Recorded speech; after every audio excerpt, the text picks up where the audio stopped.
I'm going to miss her, of course, because she's my roommate, and it means that I would not have any roommates for another couple of days. It's all good. I will be fine. Oh God. Hey guys, welcome back to my channel. How you guys doing? My name is Rhoda. As you may already know, if you're new here, welcome. I've been waiting for you. Please remember to click on the subscribe button and give a thumbs up to this video if you enjoy it.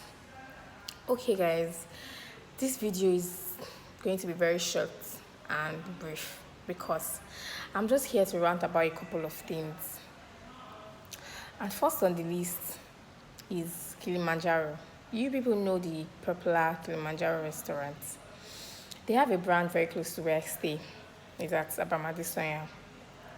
So it's like the closest and fastest access to fast food. So I visit there regularly, but I'm done. I'm actually done. Whenever I visit Kilimanjaro, I never get value for my money. Like, I never ever get value for my money. Their food is always cold, and it's one thing for you to have a very shitty service. It's another thing for you to have good customer service. This one, their service is shitty, their product is shitty. People at the counter serving, they act like the food they are giving you is for free. They don't care. Like, they have this very lackadaisical attitude that gets me pissed off. Like, honestly, I don't even know why I visited there this year. I don't know. So the one that broke the camel's back for me, I was coming back from work and I was, quite hungry. I'm not sure I'd eaten in the afternoon of that particular day. So I went there. Of course, I knew not to buy rice or their pasta or their swallow, whatever it is that they have as options. So I decided to, buy something that I know that come what may, it will always be hot, and that is fries. Because I know that fries, they don't, it's not in the counter. When you order for fries, you wait. Even at Chicken Republic, when you order for fries, you wait for about 20 minutes, and then it comes to you hot. So I felt like, fries is my best option right now. So I went in there, ordered for chicken and chips with ketchup. I waited for about 20 to 25, 30 minutes. I was not checking the time, but I waited. I was watching TV, so I was quite entertained, but I was hungry. But I just had there was this, happiness in me that, at least I'm going to be eating hot food. You people will not believe what happened. Chicken and chips came in cold. Like, when I say cold, it came like there were some chips that they were not even done. Like, Daddy, I almost cried. Because for me, when it comes to food, and if you know me, going by some of the things I post on my channel, for food, is either you don't come at all or you come correct. Like, there's no in between when it comes to food. So I'm not the kind of person that likes hot food like my mom. I don't know whether she has cooler in her mouth. I'm not the kind of person that likes hot food, but I like my food cold. Sorry. I like my food warm to a certain extent. They brought this chicken and chips. You people will not forget. Let's not forget about the chicken. The chips that they just made, guys, I almost cried. There and there, I went on Instagram first. I just went on Instagram because I needed to rant. I was so mad. The chips was cold. Like, the reason I actually ordered these chips is because I felt like, come what may, it will be cold. It will be hot. Like, it will be hot. Like, you can't tell me shit. I mean, you just deep fried it. So why would it come out warm or cold? I went on Instagram. I commented. I told them how terrible their food service is. I told them how their reps or their workers, whatever it is, how they behave very lackadaisical. They don't care. I was so mad. So I left it there. I think after like 5 days or 3 days, they now entered my DM. I don't even, Basha left it there at the heat of the moment. Like that day, I almost cried. So, when I was done eating, yeah, I ate it. Actually, I ate it, but as I was eating it, I was almost shedding tears. I was pained, and the thing about it is, you pay before your order comes. So if I had not paid, God knows I would have not paid for that thing. I don't care. I would have not paid. I don't know if it is this Abamadi Sonya branch or that's how they are generally. I'm not sure because I don't think I've eaten in any other Kilimanjaro branch except from this one at Abamadi Sonya. So I don't really know if it's like a Kilimanjaro thing or this particular branch. But guys, I was angry. Like, what? And that's the thing with Kilimanjaro. I never get value for my money. Honestly speaking, I never get value for my money. So that's that, Sha. I'm never going to eat there because whenever I go there, it's always trash. Then this other one. This one is personal rant too, and it's probably rants as a result of Sapa. It's probably rant as a result of Sapa. So there was this particular fabric that I had, and I wanted to sew it. You know, the time I got the fabric and the time for the occasion, the time frame was very tight. I think I got the fabric on Tuesday. The occasion was on. I got the fabric on Wednesday. The occasion, I got the fabric on Tuesday night. Yeah, Tuesday night. The occasion was on Friday. So I had Wednesday, Thursday. It's just 2 days, not even up to 48 hours actually. So I'd spoken to someone, and then she had directed me to a tailor, said she's very good, and I was like, oh, no problem. She was like, oh, it's pricey. I was like, no problem. But in my mind of mine, when she said pricey, I was like, okay, if she's sewing a regular plain dress, like no style at all, just a dress with pockets, they call it sheet dress, yeah. If she sews like a regular sheet dress for 3K, and this is express, she'd probably say 5K. So, or 5K or 6K, maybe just times 2 of the money. Considering the fact that I was not using fabric, I was not buying jack, just sew it like a sheet smart, just a very smart sheet dress. And I was like, oh, sure, no problem. She gave me a contact. I spoke with her. She was like, oh, I should come to store. So I went there.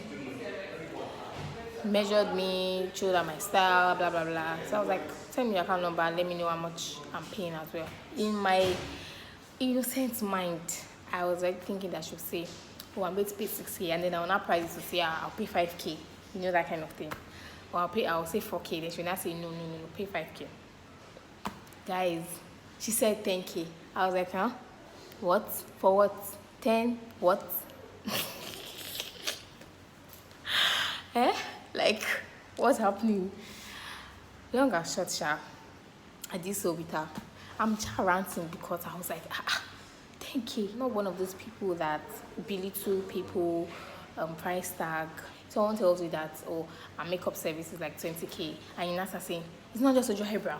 It's not just to put powder. It's not just to put this thing. No, I'm not that kind of person. I'm not like that. It is, for me, I'm like, if you can afford it, go for it. If you cannot, sit down. Like, don't try to start comparing or, undermining, someone's artwork or something. So I want to believe that it was a sakma in me that was just making me say, ordinary shift dress, 10K. Like, I was like, what? I just even retrieved it last weekend. I just retrieved it just last day. Sorry. I just even retrieved the fabric last weekend because I just left it there. It was because of the occasion. I just wanted to wear a shobi. So I just left it there. Not minding a work or effort or anything, but I just feel like it's too much for a sheet dress, like 10K. No. Maybe it's Sapa in me that is talking. But even now, safe, I'm not going to pay 10K for a sheet dress. So that's that.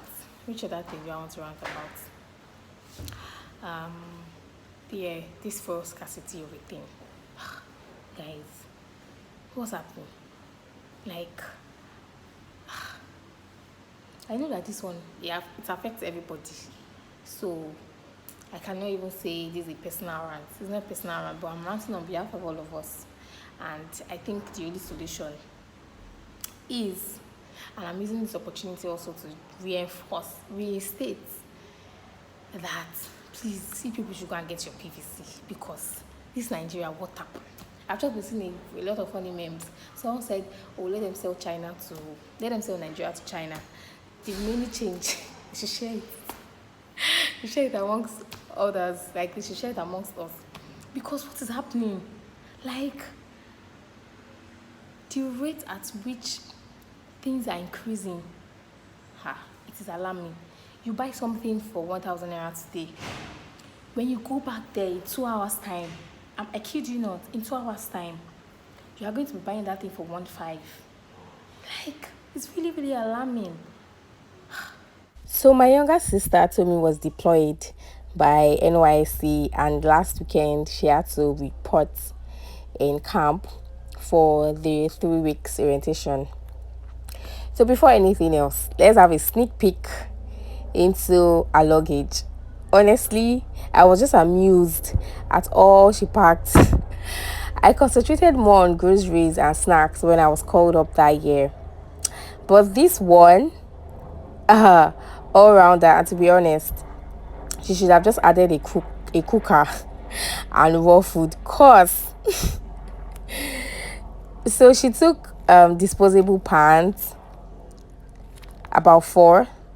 She also had boobs tape, and I can tell you for sure that boobs tape is one of the best thing to happen to ladies in this life.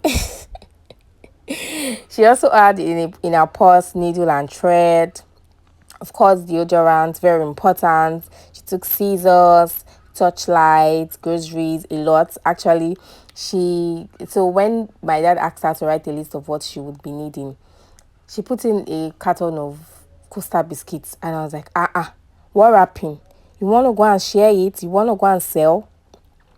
She took beddings, of course, a white t-shirt and white shorts, mosquito nets, buckets, and bailer.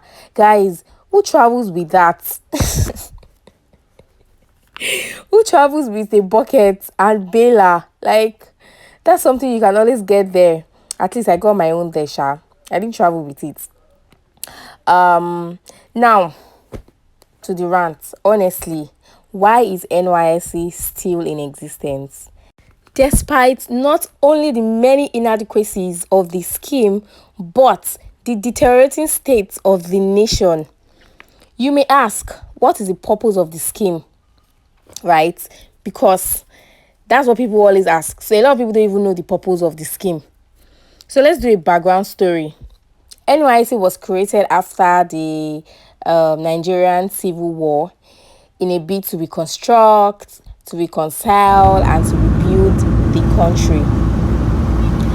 So its purpose, they say, is primarily to inculcate in the youth the spirit of selfless service to the community and to emphasize the spirit of oneness and brotherhood, no matter the cultural or social background or differences. It's on Google actually, so you can read about it further. So to dissect this whole thing, the people behind the wheel of Nigeria, talking about the Nigerian leaders, they themselves, they lack all these stated purposes. So tell me, is it NYSC that will rebuild? Is it, by deploying people to different many states in the country that would reconstruct, rebuild, reconcile what the reasons for creation is it NYSC that will do all that? Honestly, this scheme would have made a lot of sense because Nigeria is a very big country. It's an interesting place to be as well. I wouldn't mind going to the north or going to south, to experience life there and all that. But there are many inadequacies. There are thousands and thousands of reasons why I shouldn't live where I am, to go into those places. Most of those places are death traps. Now, the orientation camp, guys, where I stayed, very, very unconducive.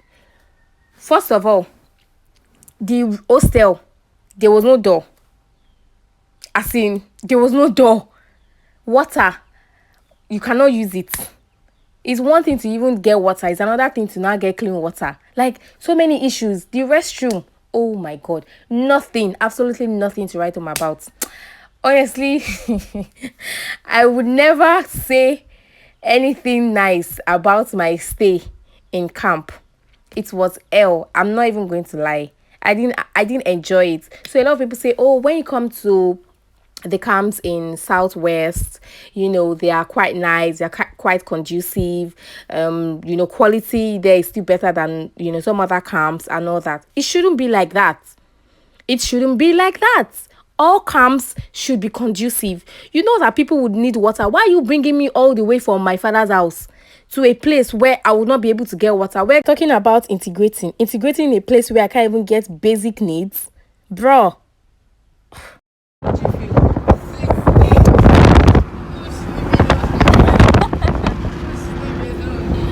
Wait, why is your heart beating so fast?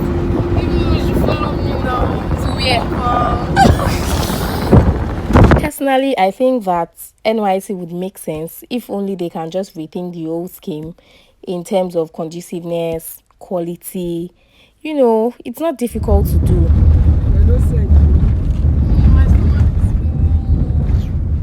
You did not go to boarding school, so I get it. I get why you're fidgeting. At this time, we had arrived Ogun State's camp. I've arrived. Ooh, somebody is gonna be living here for some days. Ready, Oh, there's breakfast for you. What do I think about Ogun State camp? Orderliness, it looks neat and it looks, conducive. So if Ogun State camp can be like this, other camps can be too. Mommy, say hello. Hi. Hi.